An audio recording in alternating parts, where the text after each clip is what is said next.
I have talked about this before, but it's important enough that I want to talk about it again. Over the years, I've worked with a lot of people, and I've seen those people that have been successful, and I've seen those people that have not been successful. And I'm often asked, what's the difference between those people? And I was thinking of how I could best explain that. And one of the ways that I can do that is to look at something that probably most of us have, if not all of us, have dealt with. And that is, let's say you want to lose weight. One way to do that is to say, well, I'm going to eat healthier, I'm going to exercise, and guess what? I'll lose weight. Another way to do that, because often that first method is you'll go through a month and you'll look back at the month and you'll say, oh, guess what? Same weight as I was before. The other way to do that is to say, okay, here's what I weigh today. Here's what my goal weight is. So how am I going to get to my goal? And one of the things is to say, okay, I know I need to watch what I eat, and I know I need to exercise to do that. So every night you would sit down and you'd say, okay, so what am I going to eat tomorrow? And you take a look at breakfast, a snack, lunch, a snack, dinner, a snack, maybe another snack, and then also what exercise or strength training do I want to do?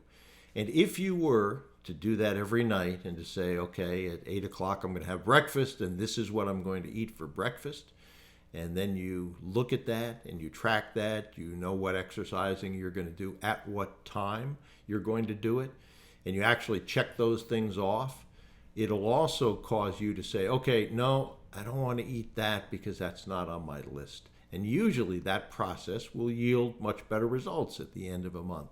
And I would encourage you to take a look at your acquisition program the same way. Take a look at, okay, what industry do I want? You know you need a board of directors. You know you need professionals. We've talked about that. You need funding sources, whether that's seller financing or bank financing. We've talked about that. And you need to go after acquisition targets as well. That you know the process and you know how to do it. Knowing what to do is one thing. Doing it is another thing. So at any of those steps, what I would encourage you to do is set your goal and the night before lay out the next day. So if, for instance, you want to talk to board member candidates, you know you have to send LinkedIn messages. So between 7 and 8, I'm going to send LinkedIn messages, and you do that. At 8 o'clock, I've got a call with whoever you've got a call with.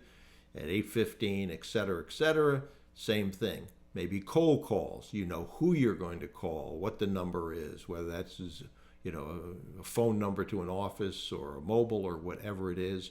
Sending emails, same thing. But you lay out specifically the task and the time that you're going to do it. And if you block time and put tasks in that, you are going to be very, very surprised, I think, what happens.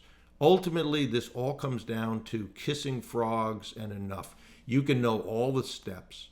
You can know how to do the steps. But if you don't take action on those steps, not much good is going to happen. Conversely, if you are, for instance, making 250 cold calls to the right people every week, eventually some things will happen that you like.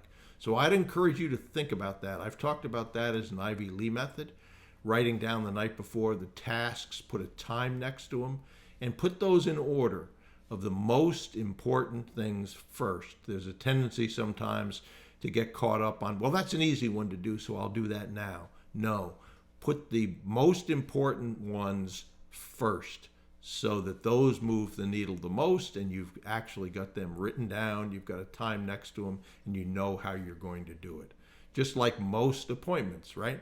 Most appointments, you know what time the appointment is, where you're going to be, how you have to prepare if you do for that appointment. You have that all ahead of time. And by knowing that, the odds are that you'll make that appointment.